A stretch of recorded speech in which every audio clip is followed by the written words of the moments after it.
ನಮಸ್ಕಾರ friends, welcome back to my channel. ಇವತ್ತಿನ ವಿಡಿಯೋದಲ್ಲಿ ಮನೆಯಲ್ಲೇ ವ್ರತ ಮಾಡೋದಕ್ಕಾಗಲ್ಲ ಮೇಡಮ್, ಹಾಗೆ ರಾಯರ ಮಠಕ್ಕೆ ಹೋಗ್ತೀವಿ, ಅಲ್ಲಿ ಸರಳವಾಗಿ ಹೇಗೆ ಸೇವೆಯನ್ನು ಸಲ್ಲಿಸಬಹುದು ತಿಳಿಸ್ಕೊಡಿ ಅಂತ ಕೇಳ್ತಾ ಇದ್ರಿ. ಈ ಒಂದು ವಿಡಿಯೋನ ಸಂಪೂರ್ಣವಾಗಿ ನೋಡಿ, ನಿಮಗೆ ಅರ್ಥ ಆಗುತ್ತೆ. ರಾಯರ ಮಠಕ್ಕೆ ಹೋದಾಗ ಸರಳವಾಗಿ ಹೇಗೆ ಸೇವೆಯನ್ನು ಸಲ್ಲಿಸ್ಬೋದು ಅನ್ನೋದನ್ನು ತಿಳಿಸ್ಕೊಡ್ತೀನಿ. ಮನೆಯಲ್ಲೇ ನನಗೆ ವ್ರತವನ್ನು ಮಾಡೋಕ್ಕಾಗಲ್ಲ, ಟೈಮ್ ಸಿಗಲ್ಲ, ಡ್ಯೂಟಿಗೆ ಹೋಗ್ತಿರ್ತೀವಿ ಅಂತ ತುಂಬ ಜನ ಕ್ವಶನ್ ಮಾಡ್ತಾನೆ ಇರ್ತೀರ. ಅಥವಾ ವ್ರತವನ್ನು ಏನಾದರೂ ಪ್ರಾಬ್ಲಮ್ ಇದ್ದರೆ ಅಷ್ಟೇ ಮಾಡಬೇಕಾ, ಇಲ್ಲ ಸುಮ್ಮನೆ ಮನಸ್ಸಿನ ನೆಮ್ಮದಿಗೋಸ್ಕರನಾದರೂ ಮಾಡ್ಬೋದಾ ಅಂತ ಕಾಮೆಂಟ್ ಮಾಡಿದ್ರಿ. ಖಂಡಿತ ಆ ಒಂದು ಕ್ವಶನ್ಗೂ ಕೂಡ ನಾನು ಆನ್ಸರ್ ಮಾಡ್ತೀನಿ. ಈ ಒಂದು ವಿಡಿಯೋನ ಸಂಪೂರ್ಣವಾಗಿ ನೋಡಿ. ನನ್ನ ಚಾನಲ್ಗೆ ನೀವು ಹೊಸಬ್ರಾಗಿದ್ದರೆ ಸಬ್ಸ್ಕ್ರೈಬ್ ಮಾಡ್ಕೊಳ್ಳಿ. ಹಾಗೆ ಈ ವಿಡಿಯೋ ಇಷ್ಟ ಆದಲ್ಲಿ ಲೈಕ್ ಮಾಡಿ, ಶೇರ್ ಮಾಡಿ.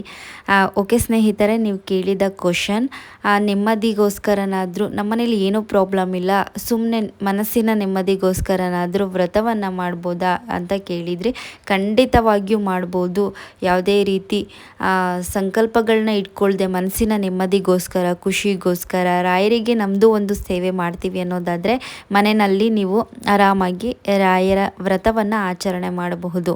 ಹಾಗೆ ರಾಯರಿಗೆ ಹೇಗೆ ಸಂಪೂರ್ಣವಾಗಿ ವ್ರತವನ್ನು ಮಾಡಬೇಕು ಅಂತ ತುಂಬ ನಾನಾ ರೀತಿ ವಿಡಿಯೋಗಳನ್ನ ಮಾಡಿದ್ದೀನಿ.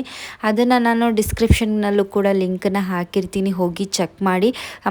ಮತ್ತು ನನಗೆ ವಾಟ್ಸಪ್ಪಲ್ಲಿ ಮೆಸೇಜ್ ಮಾಡ್ತಿರ್ತೀರ, ವಿಡಿಯೋ ನೋಡದೆ ಕಂಪ್ಲೀಟಾಗಿ ನನಗೆ ಕ್ವಶನ್ ಕೇಳ್ತಾನೆ ಇರ್ತೀರ. ನನ್ನ ವ್ರತವನ್ನು ಹೇಗೆ ಮಾಡೋದು ಸರಳವಾಗಿ ಮನೆಯಲ್ಲೇ ಅನ್ನೋದನ್ನು ಕೂಡ ತುಂಬ ಈಸಿಯಾಗಿ ವಿಡಿಯೋ ಮಾಡಿ ತೋರಿಸಿದ್ದೀನಿ, ಅದನ್ನು ಚೆಕ್ ಮಾಡಿ.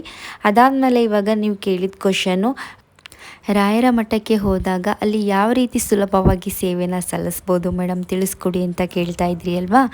ಅದು ರಾಯರಿಗೆ 3 ಗುರುವಾರ ಅಥವಾ 5 ಗುರುವಾರ, ಇಲ್ಲ ಅಂದರೆ 9 ಗುರುವಾರ ತುಪ್ಪದ ದೀಪವನ್ನು 2 ತುಪ್ಪದ ದೀಪವನ್ನು ಹಚ್ಚಬಹುದು.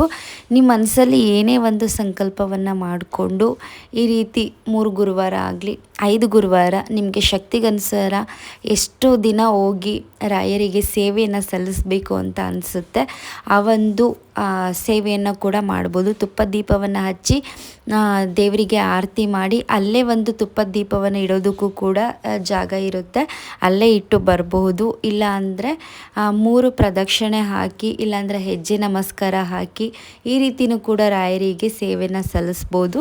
ಹಾಗೆ ಮೊದಲೇ ಸಂಕಲ್ಪ ಮಾಡ್ಕೊಳ್ಬೇಕಾಗುತ್ತೆ. ಸಂಕಲ್ಪ ಮಾಡಿರ್ತೀವಿ, ರಾಯರಿಗೆ ಸೇವೆಯನ್ನು ಕೂಡ ಮಾಡಿರ್ತೀವಿ, ನಮಗೇನು ಅದರಲ್ಲಿ ಒಳ್ಳೆಯದೇ ಆಗಿಲ್ಲ, ಒಳ್ಳೆಯದೇ ಕಾಣಿಸ್ತಾ ಇಲ್ಲ ಅಂತ ಕೇಳ್ತಾ ಇರ್ತೀರ. ಹಾಗೆ ತಾಳ್ಮೆ ಅನ್ನೋದು ಕೂಡ ತುಂಬಾ ವೆರಿ ಇಂಪಾರ್ಟೆಂಟ್ ಆಗಿರುತ್ತೆ.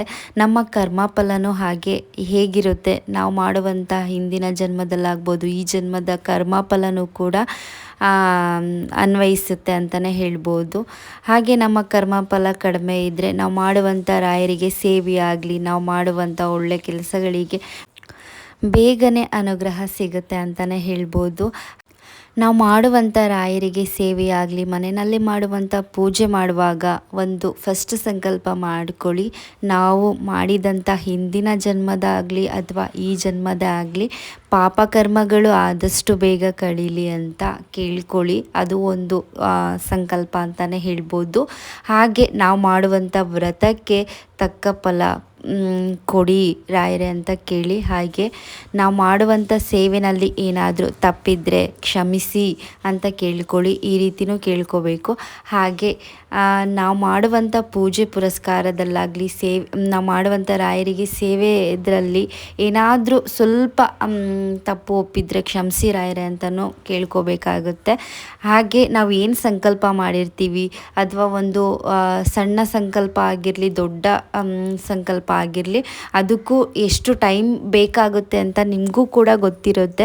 ಸಡನ್ನಾಗಿ ಒಂದು ದೊಡ್ಡ ಸಂಕಲ್ಪ ಮಾಡಿಬಿಟ್ಟು ರಾಯರಿಗೆ ಇಷ್ಟೆಲ್ಲ ಸೇವೆ ಮಾಡಿದ್ವಿ, ಇಷ್ಟೆಲ್ಲ ವ್ರತ ಮಾಡಿದ್ವಿ, ಪೂಜೆ ಮಾಡಿದ್ವಿ, ನಮಗೆ ಯಾವುದೇ ರೀತಿ ಏನೂ ಅದರಲ್ಲಿ ಒಳ್ಳೆಯದೇ ಕಾಣ್ತಿಲ್ಲ ಮೇಡಮ್ ಅಂತ ಕೇಳ್ತಿರ್ತೀರ. ಹಾಗೆ ನೀವು ಮಾಡುವಂಥ ಸಂಕಲ್ಪ ಹೇಗಿರುತ್ತೆ ಅದ್ರ ಮೇಲೆ ನಿಮಗೆ ಶೀಘ್ರ ಫಲ ಅನ್ನೋದು ಸಿಗುತ್ತೆ.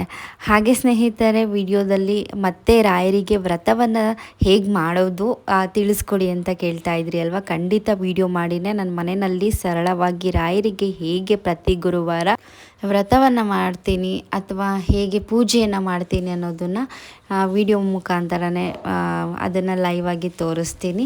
ಹಾಗೆ ಕೆಲವರು ಕೇಳ್ತಾ ಇದ್ರಿ, ರಾಯರ ಮಠಕ್ಕೆ ಹೋದಾಗ ಹೆಜ್ಜೆ ನಮಸ್ಕಾರ ಎಷ್ಟು ಸುತ್ತಾಕಬೇಕು ಅಥವಾ ಹೆಜ್ಜೆ ನಮಸ್ಕಾರ ಹಾಕುವಾಗ ನಾವು ಪ್ರತಿ ಹೆಜ್ಜೆನೂ ಕೌಂಟ್ ಮಾಡಬೇಕಂತ. ಹಾಗೇನಿಲ್ಲ, ಒಂದು ದೇವಸ್ಥಾನದಲ್ಲಿ ಹೆಜ್ಜೆ ನಮಸ್ಕಾರ ಹಾಕುವಾಗ 3 ಸುತ್ತು ಇಲ್ಲ 5 ಸುತ್ತು, 9 ಸುತ್ತು, 11 ಸುತ್ತು, ಹಾಗೆ 21 ಸುತ್ತು, ಈ ರೀತಿ ಮಾಡಬೇಕಾಗುತ್ತೆ. ಹಾಗೆ ನೀವು ಏನಾದರೂ ಒಂದು ಸಂಕಲ್ಪ ಮಾಡಿಕೊಂಡು ಮಾಡಿದ್ರೆ ಖಂಡಿತ ಶೀಘ್ರ ಫಲ ಸಿಗುತ್ತೆ ಅಂತಲೇ ಹೇಳ್ಬೋದು. ಏನೂ ಇಲ್ಲ, ರಾಯರಿಗೆ ಖುಷಿಯಿಂದ ನಾವು ಒಂದೊಳ್ಳೆ ನಮ್ಮ ಮನಸ್ಸಿಗೆ ಖುಷಿ ಆಗುತ್ತೆ, ರಾಯರಿಗೆ ಸೇವೆ ಮಾಡ್ತೀವಿ ಅನ್ನೋದಾದರೆ ಹಾಗೂ ಕೂಡ ಮಾಡ್ಬೋದು. ಅದು ಕೂಡ ತುಂಬಾ ಒಳ್ಳೆಯದು. ಹಾಗೆ ನೀವು ಕೇಳಿದ ಕ್ವಶನ್ನು, ವ್ರತ ಮಾಡುವಾಗ ಪೀರಿಯಡ್ಸ್ ಆದರೆ ಏನು ಮಾಡಬೇಕು, ತುಂಬ ನಾನು ಹೇಳಿದ್ದೀನಿ ಎಲ್ಲ ವೀಡಿಯೋದಲ್ಲೂ. ಪೀರಿಯಡ್ಸ್ ಆದರೆ ಇವಾಗ 2 ವೀಕ್ ನೀವು ವ್ರತ ಮಾಡಿದ್ದೀರಾ ಅಂದರೆ 3ನೇ ವಾರಕ್ಕೆ ನೀವು ಪೀರಿಯಡ್ ಆಗಿದ್ದೀರಾ ಅಂದರೆ ಸ್ಕಿಪ್ ಮಾಡಿ, ಅದು ಇನ್ನೊಂದು ವಾರ ಕಂಟಿನ್ಯೂ ಮಾಡ್ಬೋದು. ಈ 2 ವಾರ ಆಗಿರುತ್ತಲ್ಲ ಅದನ್ನು ಕೂಡ ಕಂಟಿನ್ಯೂ ಮಾಡ್ಬೋದು ಅಂತ ಕೌಂಟ್ ಮಾಡ್ಕೋಬೋದು. ಫಸ್ಟಿಂದನೇ ಮಾಡಬೇಕಂತ ಹಾಗೇನಿಲ್ಲ. ಈ 2 ವಾರ ಮಾಡಿರ್ತೀರ, ಅದನ್ನು ಬಿಟ್ಟು 1 ವಾರ ಸ್ಕಿಪ್ ಆಗಿರುತ್ತೆ, ಇನ್ನು 3ನೇ ವಾರ ಕಂಟಿನ್ಯೂ ಮಾಡ್ಕೊಳ್ಬಹುದು ಸ್ನೇಹಿತರೆ. ಓಕೆ, ನಾನು ಕೊಟ್ಟಿರುವಂಥ ಇನ್ಫಾರ್ಮೇಷನ್ ನಿಮಗೆಲ್ಲರಿಗೂ ಅರ್ಥ ಆಗಿರುತ್ತೆ ಅಂತ ಅಂದ್ಕೊಳ್ತೀನಿ. ನಾನು ಮತ್ತೆ ಸಿಗ್ತೀನಿ ಹೊಸ ಮಾಹಿತಿ ಜೊತೆಗೆ. ಧನ್ಯವಾದಗಳು ಸ್ನೇಹಿತರೆ. Thank you for watching.